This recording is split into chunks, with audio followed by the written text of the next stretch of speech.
कोई ऐसा नहीं जिसके हृदय में सुमति ही केवल हो या कुमति हो, नहीं, सुमति कुमति सबके उर राही। यदि कुसंग मिल गया तो कुमति बढ़ गई, कुमति बढ़ गई तो फिर अधर्माचरण बढ़ जाता है, और अधर्मी को धर्मशास्त्र और संतों की बातें जलन पहुंचाती हैं, अच्छी नहीं लगती, इसीलिए वो निंदा करने लगते हैं, इसीलिए कहते हैं सब पाखंड है, सब नाटक है, ऐसा बोलने लगते हैं, क्योंकि उनकी मति कुमति है। और जो सुमति परायण है तो विविध प्रकार की लोक परलोक की सुख सामग्री उसको घेर लेती है। जहां सुमति तहां संपत्ति नाना। सबसे बड़ी सुमति की पहचान भगवदाश्रय, भगवन नाम जप, उठते बैठते चलते फिरते खाते, कितना सहज सरल है। थोड़ी सावधानी की आवश्यकता है। कुछ दिन अभ्यास कर लीजिए, फिर राधा नाम आपको पकड़ लेगा। आप खुद देखेंगे कि आपने ध्यान नहीं किया पर वो चल रहा है, राधा नाम चल रहा है। आप कुछ समय तक इसे पकड़ाइए मन को, ये बहुत बलवान है। ये एक बार जो पकड़ लेता है वो सहज में नहीं छोड़ पाता है। जैसे विषयों को पकड़ लिया तो नहीं छोड़ पा रहा, ऐसे नाम को पकड़ा दोगे तो इसका स्वभाव, इसकी पकड़ बड़ी मजबूत है। ये पकड़ लिया एक बार नाम, फिर आप छोड़ना भी चाहें तो जल्दी छूटेगा नहीं। जैसे विषय छोड़ना भी चाहते तो नहीं छोड़ पा रहा है, इसका स्वभाव है। ये बहुत बलवान है, जो पकड़ता है बड़ी जोर से पकड़ता है, छुड़ाना मुश्किल हो जाता है। तो सुमति इसको अच्छी बातें पकड़ाती है, धर्म की बात पकड़ाती है। देखो ऐसे ऐसे धर्मात्मा पुरुष हैं, किंचन मात्र धर्माचरण नहीं कर सकते, सोच नहीं सकते, करने की तो बात जाने दो, हृदय में सुमति विराजमान है। तो अत्यंत कुमति मत्युच्छृंखलमति सोच्या सोच्यम्माम, मैं कैसी सोचनीय अवस्था को पहुंच गया हूं कि मेरे हृदय कुमति है और कुमति के कारण उच्छृंखल वृत्ति आ गई। उच्छृंखल संतों की बात न मानना, शास्त्र की बात न मानना, मनमानी आचरण करना, ये उच्छृंखल कुमतिमति है। श्री वृंदावन में स्वादभुत कृपया आत्मसात कुरुताम, फिर भी वृंदावन ने अपनी तरफ से कितनी कृपा की कि हमें वृंदावन बुलाया, हमें सत्संग सुनाया, हमें राधा नाम की महिमा सुनने को मिली, हमें कुमति का दुष्परिणाम क्या होता है वो समझने में आया। तो अब हम कुमति को बढ़ावा नहीं देंगे, अब हम सुमति को बढ़ावा देंगे। उठते बैठते चलते फिरते हर समय राधा नाम जपेंगे, भगवान नाम जप करेंगे, गुरु प्रदत्त नाम जप करेंगे। तो सुमति को बढ़ावा देने के लिए आपको सावधान रहना होगा, क्योंकि कुमति भी है।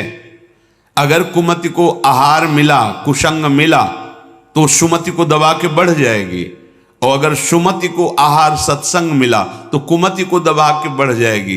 अगर सुमति का पूर्ण प्रभाव आ गया तो कुमति नष्ट हो जाएगी, फिर वही भगवत स्वरूप महात्मा हो जाता है। चाहे जिस भेष का हो, चाहे जिस देश का हो, उसका उद्देश्य सत्य सच्चिदानंद हो जाता है। तो कुमति को दबाकर सुमति को बढ़ाने के लिए क्या करना है? बोले प्राणांते पिन संगतिम विचरयन स्त्रीणाम न तत्संगिना मेकं क्वापि निसद्य सत्व तरुतले शास्त्रम प्रियाख्यम जपन मौनी लोक समागमे निरवधि क्षौणीव सर्वं सहो राधा केलिवने तृणादपि कदा नीचो निवत्स्याम्यहम् प्राणान्तेपि न संगतिम विचरयन् स्त्रीणाम न तत्संगिनाम। प्राण भले चले जाएं, पर अब हम अगर गृहस्थ में हैं तो पराई स्त्री का काम भाव से न तो दर्शन करेंगे, न संभाषण करेंगे, न स्पर्श करेंगे। अगर आपको सुमति बढ़ानी है, संपत्ति बढ़ानी है, सुख में निमग्न होना है, दुख से बचना है, तो प्रार्थना मान लीजिए, ये खिलवाड़ नहीं है। पर स्त्री गमन सीधे दुर्गति है। जो कानून है वो कानून है, ये भगवत कानून है, वैदिक सिद्धांत है। और हमारा मन जब तक सिद्धांत से नहीं चलेगा तब तक भले कोई बाहर दंड दे ना दे, हमारा हृदय हमको दंड देगा, जलाएगा। ऐसी परिस्थिति पैदा होगी कि आप जलते रहोगे बिना किसी कारण के। प्रार्थना है ये मन के बहकावे में और ऐसे लोगों का संग जो कि अरे मनोरंजन है, मनोरंजन नहीं, तुम्हारा सर्वनाश है। क्या कमी थी रावण में? महान देववंदित पुलस्त जी का अंश है, पुलस्त जी के अंश से प्रकट हुआ। विश्रवा जी, पुलस्त जी ही ने अपना दूसरा रूप धारण किया। वैसे भी पुत्र को आत्मा ही कहते हैं। ऐसे पावन वंश में परम पवित्र ब्रह्म ऋषि हैं पुलस्त जी, और तपस्या में अद्वितीय है रावण। साक्षात ब्रह्मा जी प्रकट होकर जो तुम्हारी इच्छा हो वरदान मांगो। उत्तम कुल में प्रकट हुआ, ब्राह्मणत्व जहां छाया हुआ है, ऐसे ऐसे पिता से, जहां तपस्या का धनी है और बुद्धिमान समस्त वेदों का पारंगत है। साधारण नहीं है, असाधारण है। शिव आराधना अपने प्राणों की भी आहुति देने के लिए तैयार है। इष्ट देव भगवान शंकर के लिए कई बार अपने शीश उतार कर चढ़ाए, कई बार अपने भुजाओं में झूला झुलाया। कैलाशपति भगवान शिव को मैं कैलाश सहित बलशाली चलत दशानन डोलत अवनी, जहां पृथ्वी में चरण रखता तो झुक जाती धरती, जिस लोक में जाके भुजा ठोक देता लोकपाल भयभीत हो जाते। क्या वैभव में कमी थी उसके? सोने की लंका थी। पर स्त्री गमन का स्वभाव, एक भयानक दोष, पर स्त्री गमन का स्वभाव उसका सर्वनाश कर दिया, सर्वनाश कर दिया इसी स्वभाव ने। और उसमें जो भी आप ढूंढो सब कुछ मिलेगा उसमें।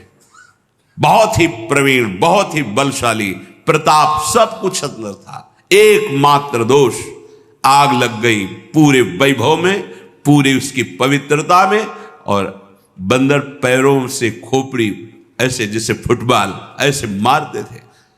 मंदोदरी रो के कह रही थी, राम विमुख असहाल तुम्हारा। भगवत विमुख होने के कारण ये दोष तुम छोड़ नहीं पाए। हम तुम्हें बार बार पैर पड़ के समझाती रही, और आज तुम्हारी ये दशा है कि तुम्हारे कुल में कोई रोने वाला नहीं। शब्द याद कर लो। ये परस्त्री गमन, ये बहुत बड़ा अपराध है, जिसे आज लोक व्यवहार में एक मनोरंजन माना जाता है। चाहे वो परस्त्री गमन हो या परपुरुष गमन हो। सावधान हो जाओ, तुम्हारे पुण्य क्षीण हो जाएंगे। सावधान हो जाओ, तुम्हारी आयु नष्ट हो जाएगी और तुम्हारी बुद्धि भ्रष्ट हो जाएगी, और तुम अंदर से ऐसे अपराध करोगे कि भयभीत बने रहोगे। देख लेना, ये परिणाम लिख लो। जिनको समझ में आता है अरे तो सब क्या है, तो आगे देख लेना क्या है।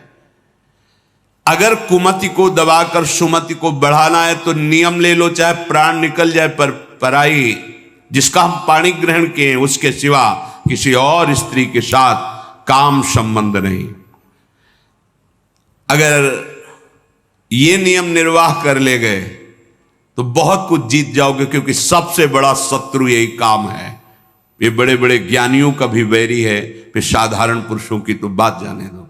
पर नियम में बड़ी सामर्थ्य है। अगर ऐसा नियम ले लिया जाए तो निर्वाह हो सकता है। नाम जप कर रहे हैं, आप में सामर्थ्य आ जाएगी। प्राणांतेपि, प्राण त्याग सकता हूं, पर नासंगतिम, पर मैं किसी स्त्री का, पराई स्त्री का ऐसा संयोग नहीं कर सकता। विचर्यन स्त्रीणाम न, जो स्त्री आपसे गलत चेष्टा की भावना प्रस्तुत करे, बिल्कुल दूर हो जाओ।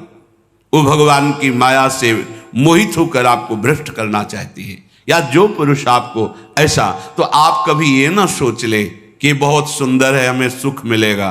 नहीं, आपके सुकृत नष्ट हो जाएंगे। ये घटना देखी हुई कहते हैं। नया ब्याह हुआ था, बड़ी सुंदर जोड़ी, बहुत हष्ट पुष्ट, बड़े जमींदार ब्राह्मण थे। बस मन को यदि हम प्रभु में नहीं लगाएंगे तो ये भोगों में संतुष्ट होगा ही नहीं, क्योंकि वहां कुछ है नहीं। हर क्रिया के बाद नवीन आशा, नवीन आशा, नवीन, फिर नवीन पुरुषों की आशा या नवीन स्त्रियों की आशा। इसका स्वभाव ऐसा है। ये नवम नवम भोगना चाहता है, क्योंकि सुख है नहीं।